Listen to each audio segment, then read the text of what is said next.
Welcome to the Power of Design podcast. My name is Jack Osa.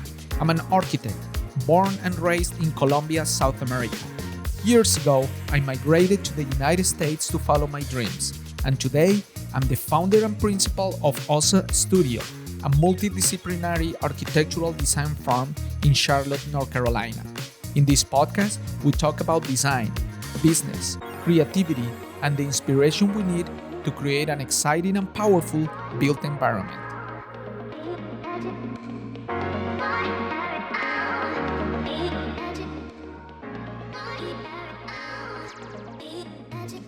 In today's episode of the Power of Design podcast, Jack speaks with Russ Little, a principal at Strata Project Management.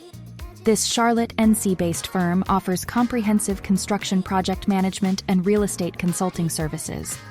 With years of global experience, Russ delivers expert advice, impeccable execution, and the meticulous attention to detail that can only be delivered by owner-operated boutique firms.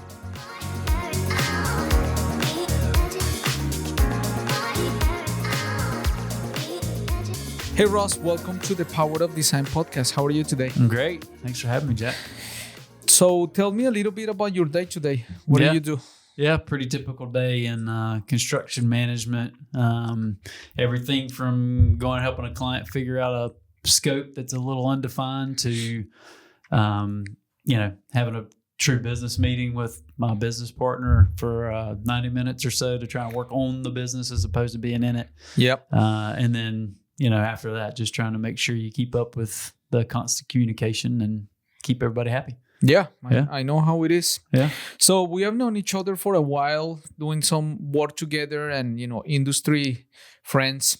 But I don't know much about yourself, as a person. I'd love to learn a little bit about where are you from and your career path that took you to where you are today. Yeah. Thanks, Jack. I appreciate the question. Sometimes it's hard to reflect back on that. I think about that far, but so I grew up in Catawba, the town, which is 500 or so people here northwest of Charlotte. Kind of lived my whole life really in the same house, about a mile from where my dad grew up, and maybe a mile and a half from where my great grandmother grew up. So just kind of centered around family, really idyllic, awesome childhood for an only child of two parents that really just tried to give me everything that they could. Yeah. Right. And so I was fortunate to be somewhat good at math and really got encouraged to go get an engineering degree. I thought I was going to be an architect. So I went to NC State and thought, wow, I could probably make this transition. I'll be an architect. And I walk into the School of Design and they asked me for a portfolio. Yeah. And I started looking around, wondering, is that like a CD or where do I find a portfolio? And they said, get back to the engineering side of this campus. What are you doing over here? And I ended up in civil. Didn't really like civil. Ended up in mechanical and felt like I probably had more opportunity there. And so I got a mechanical engineering degree with a minor in graphic design because they make you take 3 or 4 classes in CAD and just take 2 more and we'll give you a minor. And so I was really had a great time at NC State. A lot of times I tell people I'm a walking contradiction because I grew up my entire life a Carolina fan. Yeah. And somehow in a state hating Carolina. But that's like a theme in my life too. Of, you're an engineer. You must be really good at details. Yeah. Yeah. Not really. It depends on the day. Right. But I have a graphic design. I do have a graphic. Yeah, that's right. I can draw a straight line. Yeah. On a computer.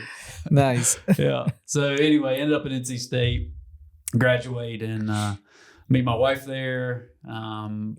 We end up moving back to Hickory, which is close to home. Mm-hmm. And I took a job at a manufacturing plant and thought, okay, here's my career path. I'm going to be in a plant. I'm going to create a product line, and who knows, maybe I'll be a plant manager. Technology bubble burst. That I was working in a telecom company at the time, and I thought, well, I remember how to design mechanical ductwork. I'm pretty sure I took a class on that. And so I ended up moving my wife and my 8-month-old back to Raleigh. And we got a job at Padilla Consulting. And I was working for this, brilliant man. Harsha Padilla had just left this large engineering firm. And this is 2002. Mm-hmm. And he said, we're only going to do lead projects. I'm only going to be a sustainable design company. I thought that seems pretty cool. He had a great vision. He probably needed a good operator to help him execute on it. Yeah. So anyway, long story short, that didn't pan out right, and I ended up in another design firm, and we have another baby, and we start to think, gosh, 3 hours is just too far. And so start looking around, and I had a good friend of mine who happened to be at JLL at Jones Lang LaSalle at the time, and he said, well, you ought to give this a look. And I thought, I have no idea what a law firm needs from a engineer. I don't know what Jones Lang LaSalle even means, much less what am I going to do? Yeah. But give it a shot. And next thing you know, we moved to Charlotte, and that was 2007. And so then spent 15-ish years with JLL. Really had a great, I tell people all the time I didn't need an MBA because I felt like I got one literally, focused in commercial real estate. Yeah. I jumped into the Bank of America account and had some incredible mentors on the team, but also as a client that are still in and around town. It really taught me a lot about, thinking about moving from a design person who really was in a production role, right, to more of a, how do you affect strategy and change for, at the time, an incredibly large portfolio, right, pushing probably 100 million square foot at the time, and just seeing a totally different lens of how you could use your skills, right? Yeah. Spent 15 years there, kind of was on the bank account. Then was that managing projects for construction projects? So I managed one project when I was on the bank account. Wow. It was a cooling tower replacement project in Glendale, California. And I did it from Charlotte. Wow.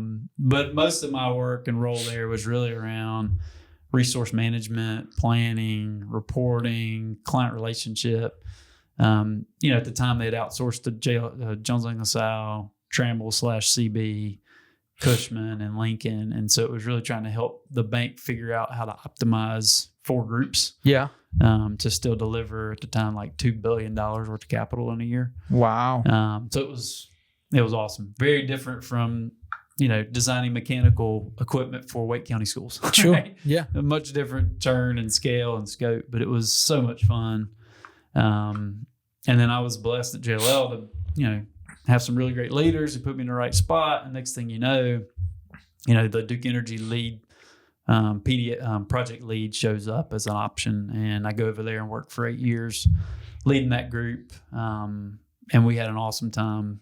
Great client, great team. Really grew the account as Duke kind of thought about how they wanted to operate real estate, and help them, kind of, if you see, the new tower they have has gone up now. Really, we were some of the front end of that to help them with their optimization ideas for downtown Charlotte, but also how do you move people in and around, the area. Yeah. But that kind of ran its course, 8 years on one account in these, some place like JLL and CB is a long time, and really took an idea that maybe I needed a change. And then COVID hit, and the change was even more drastic, probably needed, right? So I just, what ended up happening for me at that point was I just felt like I wasn't making a connection here in Charlotte, and I wasn't making an impact. A lot of the work that I was fortunate to do was global, right? I mean, we were in India, we were in the UK, we were across all the country, the US, and felt like, also isolated in my house, right? During COVID. Yeah. And felt like there needed a change and an opportunity to really make an impact here.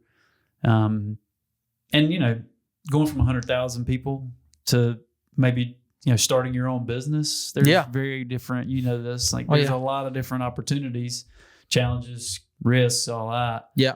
So what would you say were some of the advantages or qualities that a firm of that size, once you were executing at a very high level, what are those things that are unique to that type of size of firm? Oh, I mean, it's the depth, right? I mean, the depth of resources you have. That was the one thing that I really prided myself on at JLL, was being able to cross every service line to bring in the right resource, right? And I think that's probably the biggest, to me, right? That's probably the biggest advantage you have in a firm like that is you just have specialists and generalists, and you've Yes. got, it's almost a menu of options that you can bring to a client. And that's, that's great. There's obviously some negatives to that too, right? Sure. And I think that's probably the reason we started Strata was I wanted to maybe step into more of the culture building and really connecting deeper, right, with the team. JLL is a great firm. There's no way I would ever be sitting in this seat talking to you had I not made that choice to go there. Yeah. No doubt about it. But it's also a very, very large company, right? And there's only so many ways you can manage a large company like that, right? So how long did it take you since the day you thought about consider leaving, and then how long did it take from that point until you decide to start your own firm? And I think I started considering the next thing probably 3 months before I really said, okay, I got to go do something different. Right. Yeah. And what I tell people that are kind of in that seat sometimes is best advice I got was to just start informally interviewing. Yeah. Right. And that doesn't mean you're doing anything wrong to your current company. Sure. Yeah. Just creating connections. Right. Yeah. And making sure people understand, where you're sitting. I can remember in February of 21, we started a business in August. In February of 21, I had done all the things I thought I could do to stay. Yeah. And had made that decision and just arbitrarily drew a line and said, okay, by my birthday. So my birthday is August 16th. I was like, by my birthday, I'm going to be doing something different. Nice. I don't know what it is. Yeah. Right. But I'm going to be doing something different. And then continue to just let my network know that, right, in and around Charlotte, even outside of Charlotte, to just try and narrow down on what are the options that are realistic between now and August 16th. Yeah. And got really lucky to, one of my, most trusted mentors. I can remember the text was like, you're saying the same thing as this other person is saying, and I'm tired of being in the middle of it. Yeah. Can the two of y'all just talk and figure out if this is the right thing to do or not? Yeah.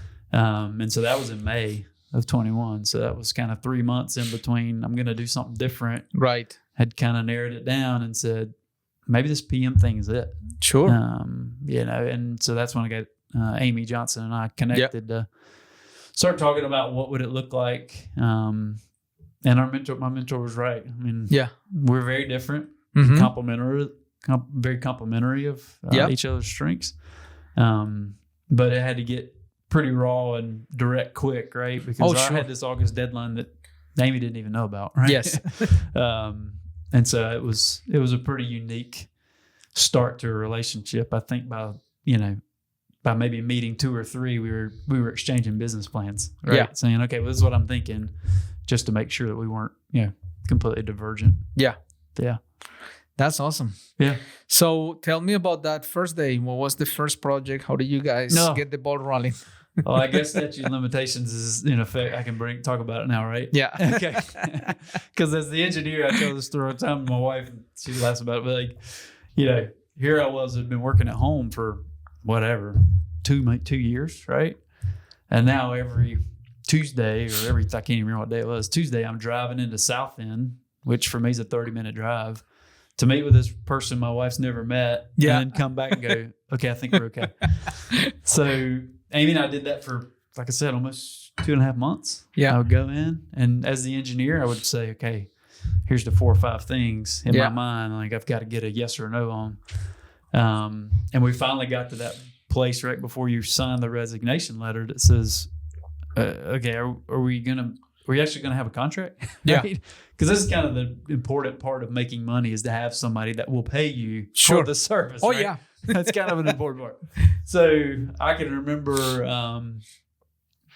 I got a phone call from a friend in the network who I'd been talking to, and they said, I think I just got your first project.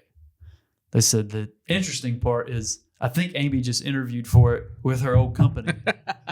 So he happened to have a connection to the decision maker and said, can you just not make a decision? Let these two get out on their own, and that'll be your project.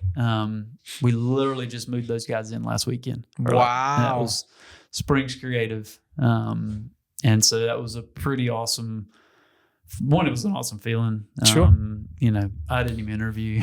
Yeah. And for them to have already picked Amy, they were going to pick her anyway. Yeah. It just was kind of validation that this was the right move to take. That's awesome. Was that in the cotton mill, Rock Hill? Yeah. Yeah. I did the original renovation about probably 18 years ago. Oh, really? The adaptive reuse of that whole mill. No kidding. Yeah. Yeah. So we were moving them out of that to the thread across the street. Nice. Yeah. Yeah. It turned out great. Yeah. It was awesome. Yeah. That's really cool. Yeah. Nice. So tell me about, Strata. What do you guys do? Who are your clients? Mm-hmm. Yeah. Yeah. So it's easy to say that you're a project management, but that can mean 5,000 things to 5,000 people, right? Even within our industry, in an architecture firm, a project manager has a role, an independent project manager, something different. For government, it's different. Yeah. Even within project management firms, they vary greatly. Yeah, that's right. Because there is no typical standard. No, there's not. And really, all of us are managing projects, right? Yes. Even at home. Yeah, that's right. My teenager's a project manager. Yes. So what we like to say is we're really a real estate consulting company, right? And we've got to focus in construction management and owner's representation for sure. But we also bring a level of, from my past at JLL, right? In that time, really kind of sitting beside a client, working on a strategic portfolio or helping them validate what assets need to be replaced. We can also bring that kind of strategic real estate view to it, build a capital plan. We've helped clients reorg their entire real estate team, write their job descriptions, interview for the leader, and walk away, right? Mm-hmm. Say, hey, call us if you get in any trouble. But I would say our core business is really kind of traditional owner's rep. We're helping an owner get from even concept or due diligence to closeout moving, right? And we've done that for, almost 3 years now. Yeah. August 1 will be 3 years for, every kind of client you could think of under the sun, from a TI, from, professional services to, tech companies to retail to startup, and really kind of all flavors in between. And our kind of core competency really has been in TI and corporate interiors. Mm-hmm. Amy cut her teeth in that. She comes from an architecture background. And then my work at JLL was all really interiors. My background path before that was kind of higher ed, schools with Wake County and Charlotte Mech, UNC, NC State, did some work there. And so we're just trying to figure out right now, where do we really want to go when we grow up? Sure. Right? Yeah. At the beginning, it was more, okay, we can certainly support any and all clients. We really kind of launched on the strength of our nonprofit focus and relationship. Mm-hmm. And so we've done a ton of work with Roof Above, the relatives. We're working on a project for Charlotte Bilingual Preschool right now to renovate a 5-acre site in Plaza. Mm-hmm. And we recently just kind of leaned into this industrial kind of thing, right? We've had some background. Obviously, my background as a mechanical engineer, has that experience. But yeah, so we're kind of in and around everything at this point. Nice. So, as an architect, I get approached many times by clients, end users, people who, need a project and they're not very familiar with the industry. And something I notice a lot is that people don't think they need a project manager. Mm-hmm. And every time I say, do you have a project manager? They don't have it. And then, oh no, we don't need it. Inside, I'm like, oh my God, this is going to take twice. Yeah. This is going to cost twice what they're imagining, because they don't know what they're getting into. Right. But it's hard for me to help them understand that. Mm-hmm. They see it as a cost. Yeah. Especially people that are going through the process for probably the first time. Yeah. Usually, most of the time is inexperienced people that they don't see the value of what you guys do. Right. Because somebody needs to do it. And if there is no PM, usually the architect needs to do it. So like when we need to organize calls, we need to follow up on this. We need to check who's going to check IT. What about furniture? Like, That's right. I don't do that. That's right. So I'm always trying to advocate for the project manager, but it's a hard sell sometimes. Yeah, I get it. Depending on the client. That's right. Yeah. Because sometimes they're just overconfident because they just build a renovation at their house and they know construction. Yeah, they're that's good. right. That's right. Well, the way I look at that, just to give you a little sales point, sometimes you ask a client like that to say, well, do you have someone managing your investments? Right? Yep. Because we're essentially that, right? We're essentially a capital and time management. That's a really good point. So do you hire a broker? Do you hire an investment broker to manage your financials, or do you do it yourself as a day trader? If you do it yourself as a day trader, great. Sure. That's awesome. That's you probably don't need us. Yes. Right? But if you don't, there's not a 2025 index fund for managing a construction project, right? No, I love that. Yeah. I'm going to use it, of course, because they're investing their money. It's money. Through construction and design to achieve something. That's right. So, but that's their investment. That's really nice. Well, the other one is time, right? Like, you know this. You're in small business. Like, money is valuable. Yeah. There's nothing that trumps time, right? And so if there's a client that's got all the time in the world and they don't mind prices going up and down, they don't need us. Yes. Right. But if they have a day job or there's another calling that's pulling them, we can be a huge advocate and huge help to kind of, streamline their communication, make sure they're only getting pulled in when they need to be put in, right? And then for folks like y'all, I mean, a lot of times a client, you guys are the GCs, right? A lot of times a client that's sitting in that seat that doesn't know is running you in circles. Yes. Right? And you probably don't want to bill them. Yeah. Right? You want to bill them for the actual end product service. And so we can come in and help really begin, because we've got an architectural background, an engineering background. Right. We have people on our team that are, former general contractors.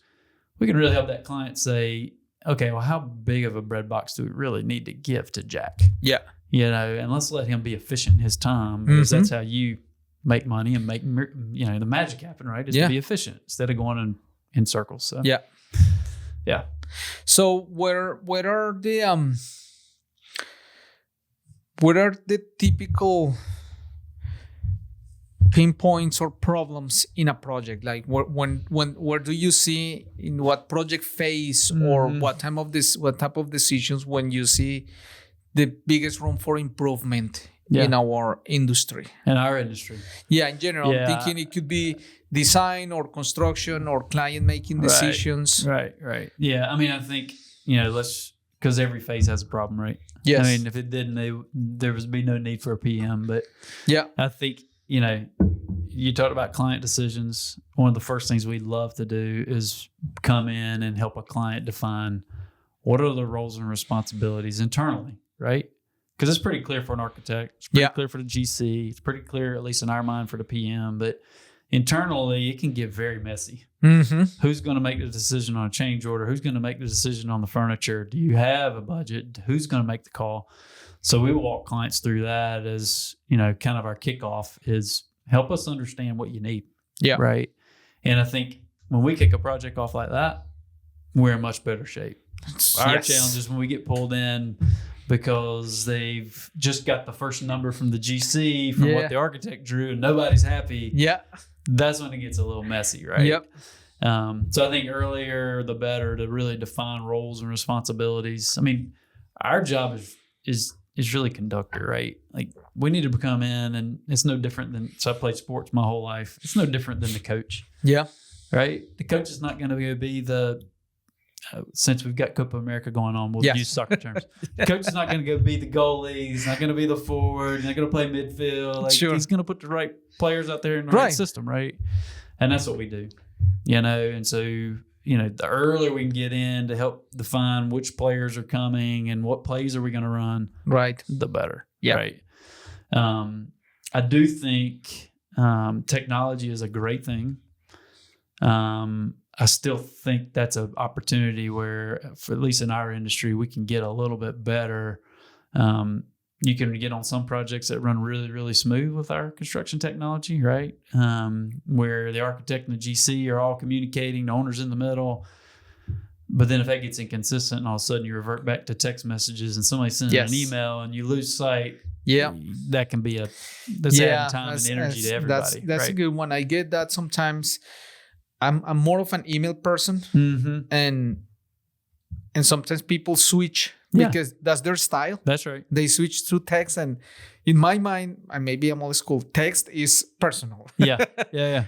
Or hey, let's grab lunch or something. Right. But we're talking about the project and they start texting. I'm like, oh my God, how do I move this to an email? Because at least you keep track of something. And with email, I kind of see it. You reply, you can go back, you can see what's going on. But it's interesting about the communication styles. But as you were talking, I was thinking about how important are the soft skills and personalities of the project team, because we all can be very knowledgeable and do what we need to do, but there is this other layer of communication, just social life, just be nice. That is also part of the project setting, and not everybody is the same, and sometimes there are people who they don't think or communicate the way we're used to.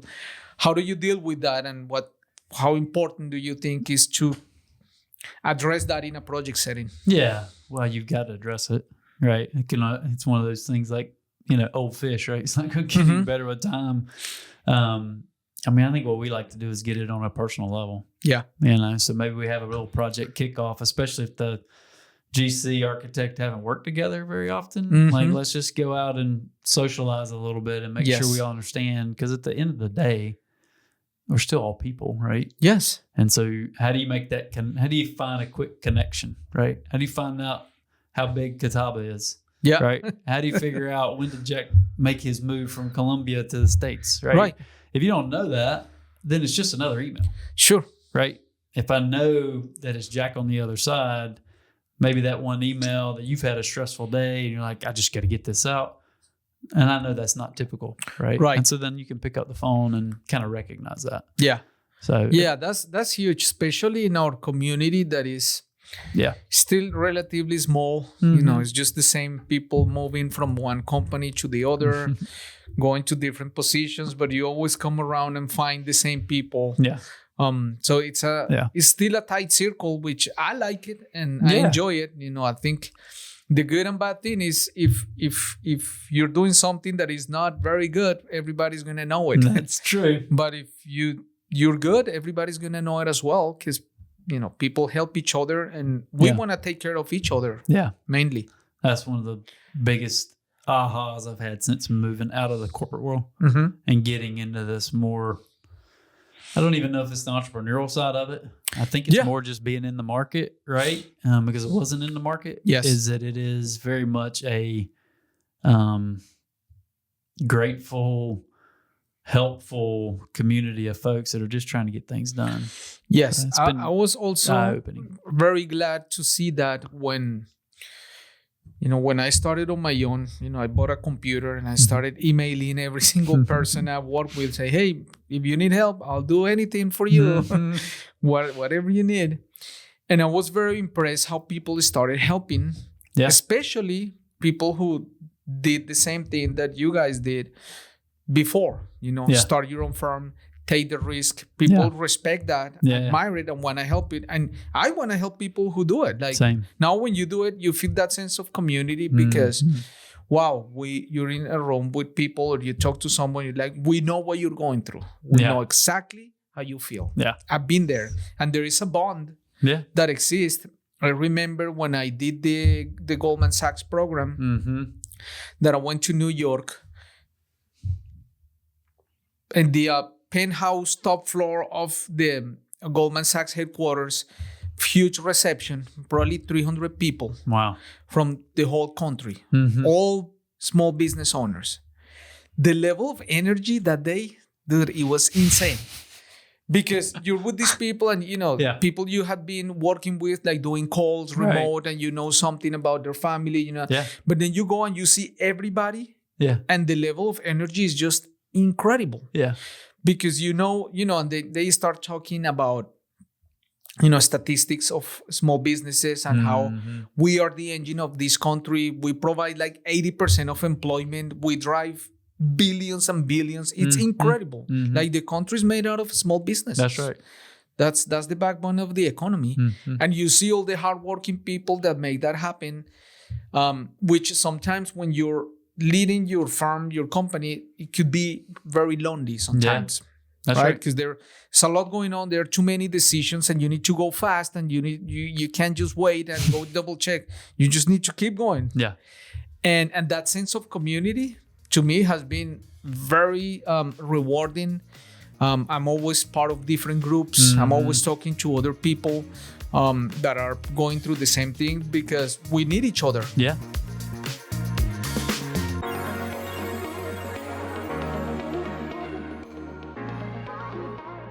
The Power of Design podcast is brought to you by OSA Studio, a multidisciplinary design firm focused on creating impactful experiences through the power of design. We partner with our clients to create buildings, interior spaces, brands, and strategies that help you deliver a successful project. As a minority-owned firm, we are committed to building a diverse platform of curious and driven design professionals so we can together pursue our full potential. For more information, please visit us at www.osastudio.com.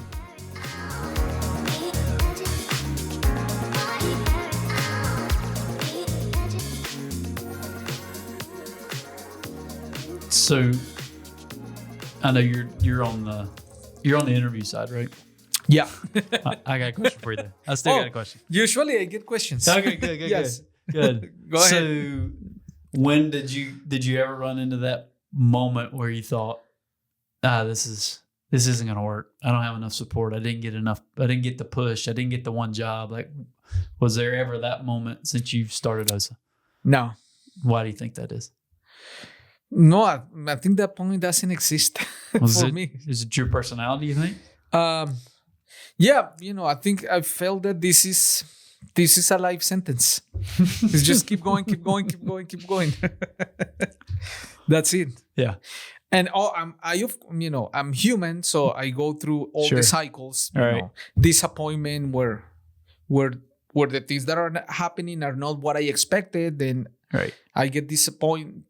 I'm disappointed. Yeah. But I've learned to manage that because I was an employee for 15 years. And the biggest addiction of any adult American is paycheck addiction. That you think you cannot live without paycheck. Yeah. And then when you start living without paycheck, and you're like, okay, there's something here. Okay, yeah, it's working. And then nothing here. Yeah. And you start panicking. And man, those roller coasters, it took me about a year of the emotional roller coaster, not sleeping well. Yeah. Like, how am I going to pay my bills in 3 months? Yeah. I don't know. Now I realize that's how it is. It's part of that.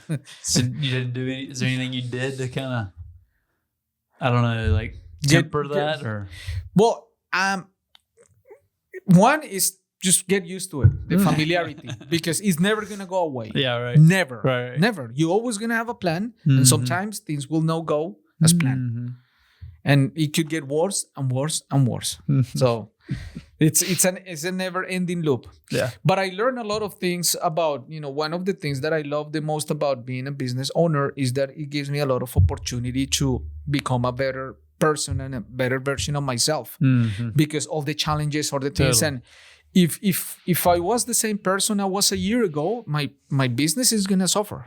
Like when it's as a small business, our business is a direct relationship of who we are. Yeah. So if we are healthy, we have good family life, we're balanced, we're taking care of ourselves, we have power and engine to run this business. Yeah. If we don't have it, the business is gonna show it immediately. It's very easy. So, I'm been getting used to it. And I've learned a lot about myself, like thinking, okay, I'm panicking today. Okay, why am I panicking again? Like, am I creating this negative future that has not happened, which could be different? Right. So how about if I change that? Let's make it positive future and get excited because it hasn't happened either way. So Let's go with that one. So I used a lot of things to really question myself about how I approach the situation, because the situation is going to be there. Yeah. We have no control of that. Yeah. Do you, I mean, obviously you set business goals, right? Yes. So how do you approach your year personally? Like, do you set goals? Do you set some word? Like what makes you go? So I've gone through different cycles. I say maybe the older I get, the less structure I become, and the less motivations are important to me. I used to be very structured, machine-like, and I'm still am. That's how I am. Yeah. But the older I get, the more maybe I gain more confidence that I don't need to control that much. Validate it. Yeah. Yeah. Yeah. And I know it's gonna work out, but still there's gotta be order, plan, and I do it. So for example, I'm a biggest fan of any one-page document. So my business plan is 1 page. Anything I do is 1 page. I don't want to do things that takes 2 pages. Okay. So I've simplified a lot of what I'm doing. So my whole business plan strategy is 1 page always, and I tweak it. Always? Yeah. Well, Since at the beginning, the first one was 1 page. Okay. I started doing more, when you started getting inundated with business stuff and you get excited and plans and things, and you're like, oh yeah, I do this and this and this. So I made it bigger, and now went back to like, I don't need more. I don't need multiple pages. 1 page. I love that. Yeah. So simplification is huge. Wow. Yeah. And what you get with experience is simplification, and to move the levers that really matter, make an impact in the business. That sometimes we just playing with these levers because we like playing and it's fun. But if it's not moving, you're like, okay, let's move it here. Yeah. So you always have to take yourself to the next level. I'm very conservative, and I plan a lot, and I love making plans, but I lose time and waste time making plans. Like make a decision and execute. And go. That's what I need to do. So I'm always have that balance where I realize, okay, I've been distracting myself for 2 months because I'm afraid to make this decision, and I keep myself busy with this. Yeah. And I need to face it and do it. Yeah. I mean, I think that's any owner. I have to believe, right? You want to be able to create some certainty into the future, because you kind of got everything hinging on it, right? Yes. Yeah, I think that's an opportunity. My engineering background, I love strategy and plans. Yes. To the nth degree. And it's right? It's important. Yeah. But it's also important to just go, right? Yes. Production over perfection is huge. Yes. And so I think, well, one of the things that you have that I think is cool and important. Well, one, you have a partner. You have somebody to talk to. But 2, she's very different. You guys think very different. Your approach, your style. And also having men and women is huge, because that's the whole completely different approach. Yeah. That's one of the things I realized. I'm like, man, I don't have any woman in my team. I need one. Yeah. Because there is huge value in how they perceive the walls, how they think. Yeah. That just, we don't have that. Yeah. We don't have it. I completely agree. And I know, in general, when you see statistics, probably most businesses are men owned. But I think there is, because maybe by nature there are some basics that we got down, but still there is one element of understanding and approaching things that really propels the whole organization to another level when you have that perspective. Totally agree. Yeah, and it's a differentiator. Because, and this is, I mean, it's kind of that way with anybody, right? Yep.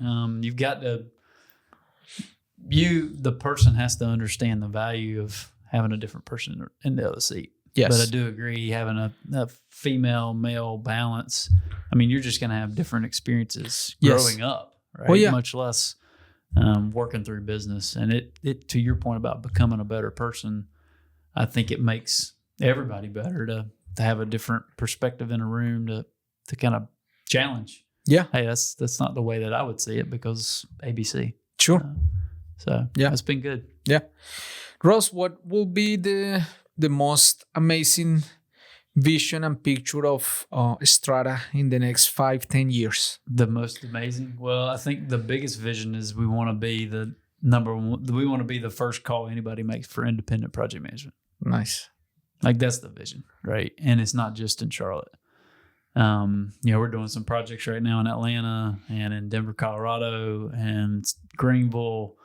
Have some on the book for Houston, potentially Nashville. So we're really trying to figure out how do we build a Strata network, right, of similar independent project managers, so that we're focused on Charlotte. We want to win in Charlotte, but our clients might want to go win somewhere else too. Right? Oh yeah, of course. And so we want to be able to afford them that luxury that says, hey, I've got a Strata tested, stamped PM in Kalamazoo, Michigan, and that's where we're going.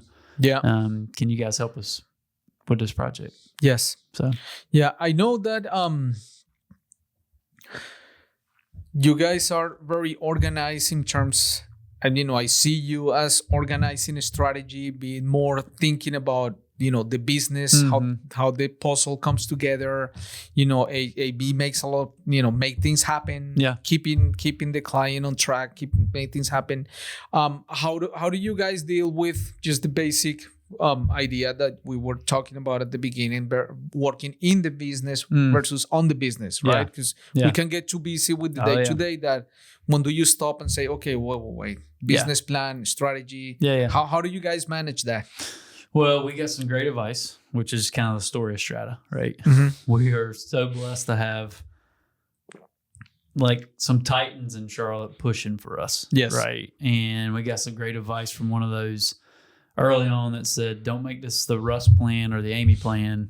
You need a book. That really bridges the language. Yes. And so we found EOS, which is Entrepreneurial Organizational System. And we really live in that.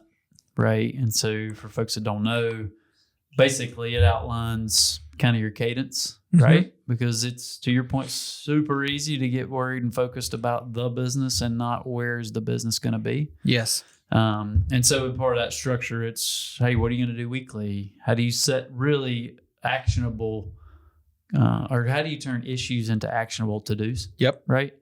So it's not the same thing over and over and over and over. And then you create some accountability that says, okay, Russ is going to do these things over the next 90 days.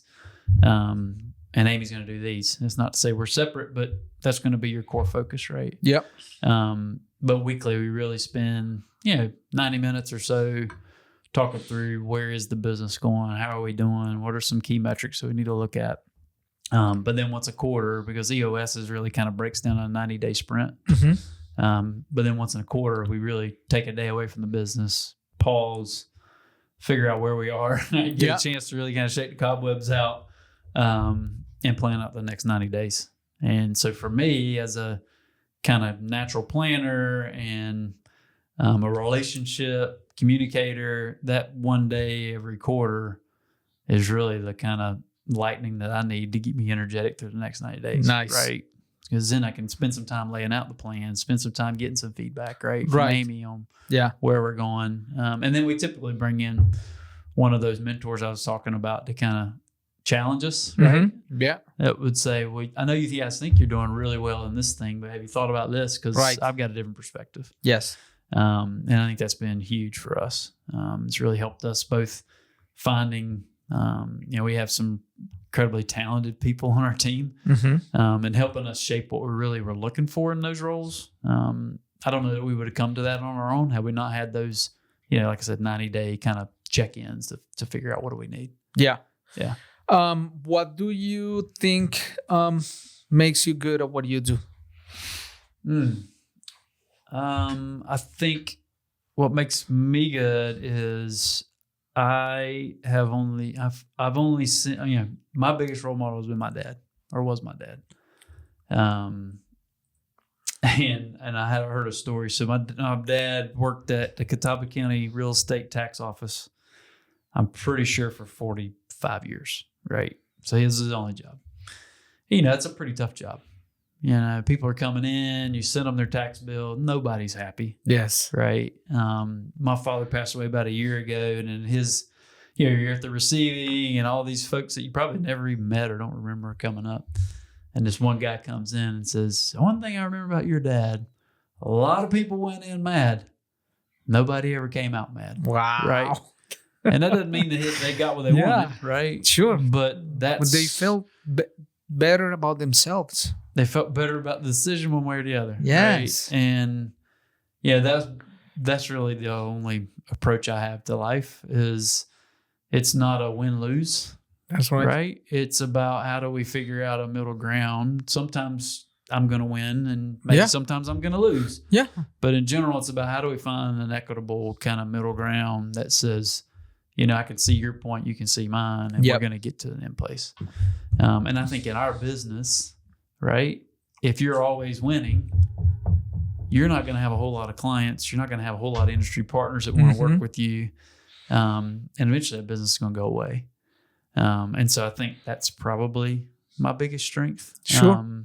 Beyond the fact that I love numbers and I like to get my head deep in where we're going and try and be conservative and not overspend. But I think that's it, right? And I learned really quickly. I think I told you about the whole contradictory, right? And this is not a slant on any engineers, but I learned really quickly I was not going to be a great engineer because I like the relationship and people part way too much. Yeah. And I think if you enjoy that, you kind of have this innate, understanding that people don't always win, people don't always lose, but you got to kind of read the room and understand what's right in that certain situation. Yeah. Oh man, that's awesome. That makes a lot of sense. Full circle right there. Yeah. Do you have any other questions for me? Jack, I'm always impressed by the fact that you're not just this linear, we're a great design firm and we're going to be a great design firm, right? Architectural design. Did you come out with OSA Studios saying we're going to have multiple service lines, we're going to do a lot of different things, or did those all just kind of how did you get to that? Yeah. So, my business, as I said, is a direct reflection of my internal world. Yeah. This is how I see the world. Yeah. And even being here in this space, to me, it's very interesting because it's like being inside of my mind because I made the decisions of where everything goes. It's materialization of my own vision of life, which is, it's amazing to think that that's possible. Yeah. You think something and the world shows you what you saw inside. So but it is still very organic because that's how I think. For example, the biggest thing on my business is, my core business is architecture, but I love branding, marketing, strategy. Yeah. And that's also part of the business. It's not very common to have that together. No. The podcast has become a big part of my life now that is, to me, is just I see another interest that interests me so much that I have to do it. Yeah. And it typically starts with that interest is scary to me, or I'm embarrassed, or I don't want to do it. And that makes it even more exciting because I need to go to where I don't feel comfortable. Yeah. Now to feel comfortable. Yeah. So, it's just organic, Okay. If someone can be in my head today, I have other businesses. Yeah. There are other things Yeah. that I'm doing. I'm creating, I'm already creating another company here. It's all based, it's called The Power of Design. It encompasses everything. Okay. So I'm always having these little ideas. But what's interesting is that I think sometimes from outside, people can see my career or trajectory and think oh my gosh, look at the risk taker and how he does that. No, I'm the least risk taker of everybody. That's right. I'm extremely conservative. I double check. I make plans. I remake the plans.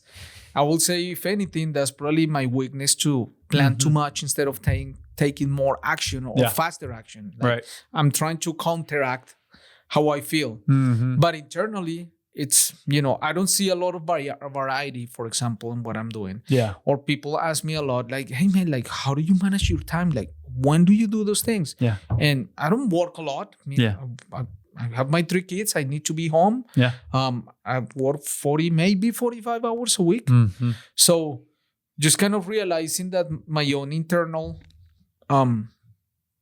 conversation and how the world reflects that is unique. Mm-hmm. And you only see it when you compare to others or others tell you. Yeah. It happens to me a lot that the other thing that I work a lot on myself is I'm not celebrating my wins.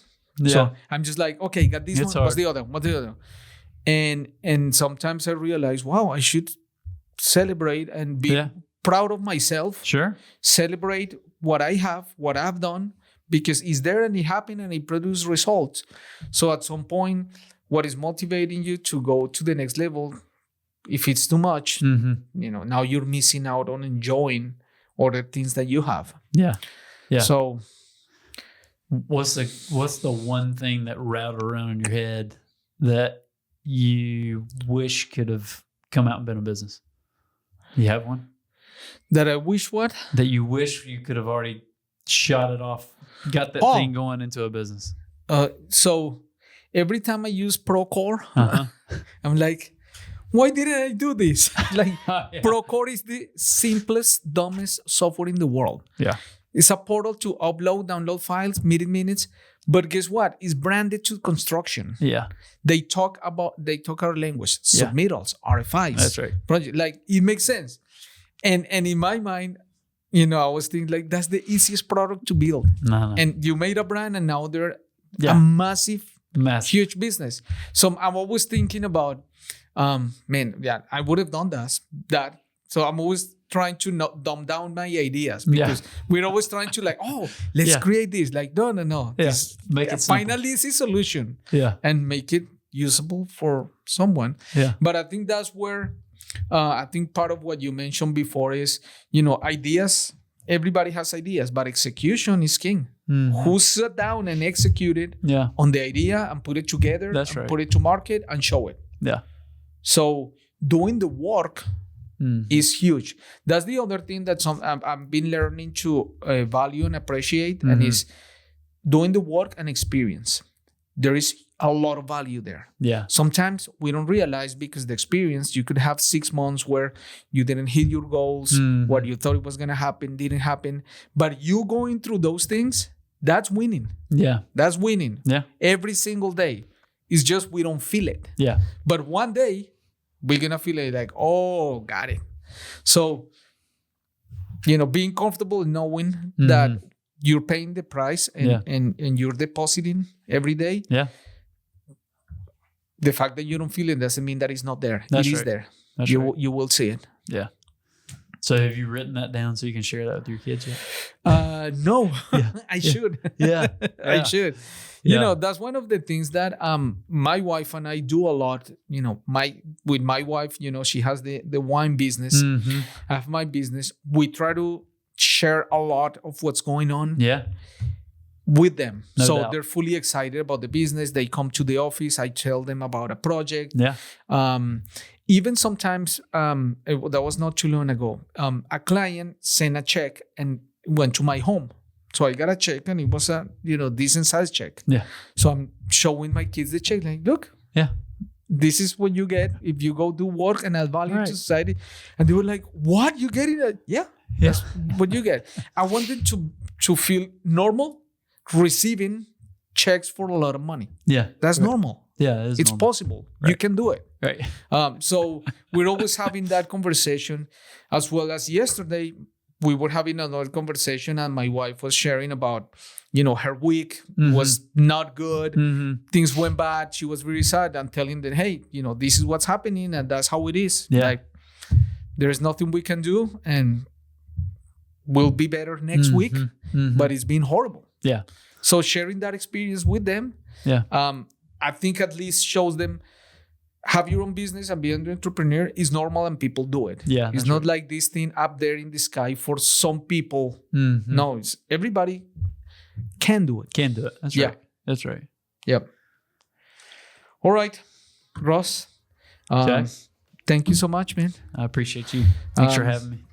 I'm always very impressed by you and Amy, what you guys are doing, and I'm very excited about the future and what you guys are building here in Charlotte and nationally. And I want to keep witnessing your success and look forward to stay in touch and help each other as much as we can. You got it, Jack. I appreciate it. Thanks for having me. Thanks, man.